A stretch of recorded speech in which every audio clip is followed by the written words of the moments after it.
It was a breezy autumn evening in the bustling heart of downtown. Lights from the shop windows shimmered on the damp pavement, and the city hummed with its usual rush-hour energy.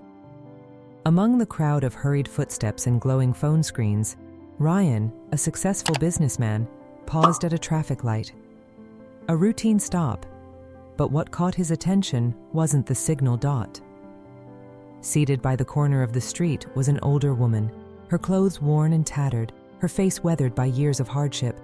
She clutched a faded cloth bag close to her chest, her eyes scanning the ground in quiet desperation. Despite the chaos of the street, she seemed invisible to the passing crowd, just another shadow lost in the city's constant motion. Ryan's chest tightened. He couldn't just walk away. For someone who had once struggled himself, he recognized the silent plea in her gaze. He approached her slowly, crouching down to meet her eye level. "Ma'am, are you okay?" he asked gently. Her startled eyes met his, a mix of surprise and guarded hope. In that moment, a simple act of kindness would spark a chain of events that neither of them could have anticipated, a story of compassion, resilience, and the remarkable difference one person can make. Ryan noticed the woman's hesitation as she clutched her bag tighter, her gaze darting between him and the bustling street. She wasn't used to people stopping, let alone kneeling down to talk to her. The air felt heavy with the weight of her silence. "I'm not here to judge or ask questions," Ryan reassured her, his voice steady and calm. "I just want to help, if you'll let me." The woman hesitated for a moment before nodding faintly. Her voice was barely a whisper, cracked and tired. "I'm Mary," she said, her eyes flickering with a mix of vulnerability and shame. "I don't usually ask for anything, but times have been hard." Ryan's heart sank as he listened. Mary shared bits and pieces of her story, how she'd lost her job, her home, and eventually her faith in others. It wasn't just the lack of money that had broken her spirit.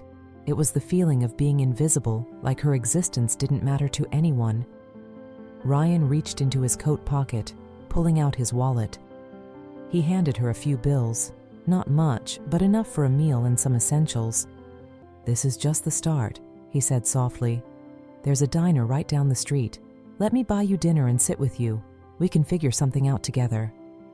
Mary's eyes widened, her lips trembling as she tried to hold back tears. "Why would you do that?" she asked, her voice cracking. "You don't even know me." Ryan smiled warmly. "Because no one should feel this alone, and because I believe everyone deserves a second chance." As they walked to the diner, passers-by glanced curiously at the odd pair, a sharply dressed businessman and a woman in tattered clothes. Ryan didn't care. For the first time in a long time, Mary felt seen. As they stepped into the small, cozy diner, the hum of quiet chatter and the aroma of fresh coffee welcomed them. Mary hesitated by the door, unsure of her place in a world she hadn't been part of for so long. Ryan gave her an encouraging nod and guided her to a booth by the window. A waitress approached, her face softening when she noticed Mary's worn appearance. "What can I get for you folks?" she asked with a warm smile. Mary fidgeted, her eyes darting to Ryan for reassurance. "Anything you like," he said, sliding the menu toward her. Mary hesitated, her fingers trembling as she picked it up. "Just a bowl of soup, maybe?" she said, her voice almost a whisper. Ryan chuckled softly. "Soup is a good start, but how about we add a sandwich to that?" He turned to the waitress. "And coffee for both of us, please." The waitress nodded and disappeared into the kitchen. As they waited, Ryan gently prodded Mary to share more about her story. She spoke hesitantly at first, her words halting as though she was afraid to say too much. But as the minutes passed, the warmth of the diner and Ryan's genuine interest began to chip away at her defenses. She shared how she had once worked as a nurse, caring for others during their most vulnerable moments. But when the hospital downsized, she found herself without a job. One setback led to another until she lost her apartment, her savings, and eventually her sense of self-worth. "It's strange," she said quietly, her hands cradling the warm cup of coffee. "I used to be the one helping people.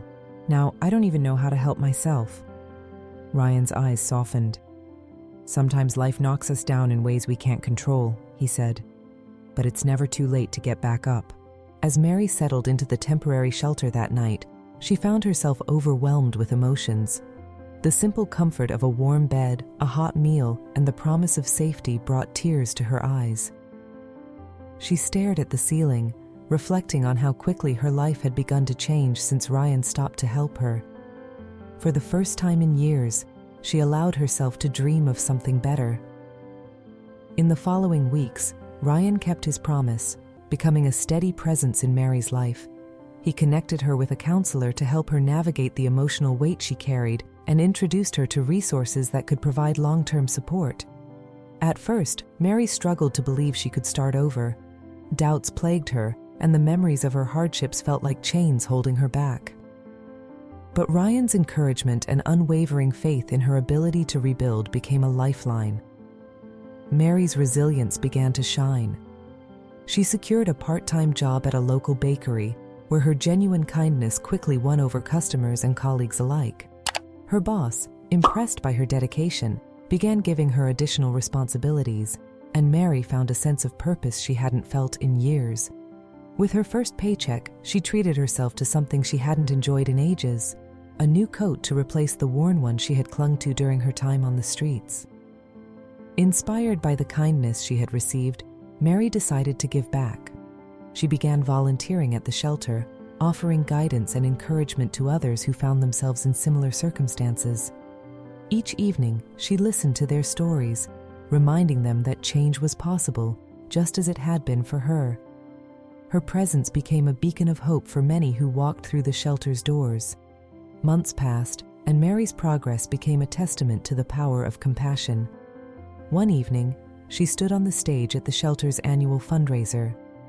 The room was filled with donors, volunteers, and residents, all eager to hear her story. Her hands trembled as she held the microphone, but her voice was steady as she began. "A few months ago, I was sitting on a street corner, feeling invisible and hopeless. I thought my life was over, but then someone stopped, someone cared, and that one small act of kindness changed everything." The audience listened intently as Mary detailed her journey.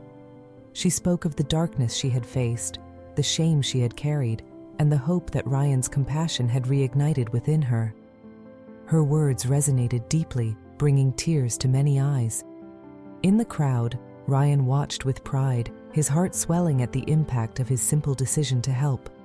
By the end of the event, Mary had inspired countless others to take action. People approached her, sharing their own stories and pledging to support the shelter. Her transformation was no longer just a personal victory, it had become a symbol of hope for the entire community. For Mary, this was more than a fresh start. It was the beginning of a life built on purpose, gratitude, and the unwavering belief that kindness, no matter how small, could change the world. And for Ryan, it was a reminder that sometimes the greatest gift you can give is your willingness to see someone when no one else does. And that's the end of our story. Thank you so much for watching. If you enjoyed it, don't forget to leave a like and share your thoughts in the comments below. Also, make sure to subscribe and hit the notification bell so you don't miss our next story. Take care, and we'll see you in the next one.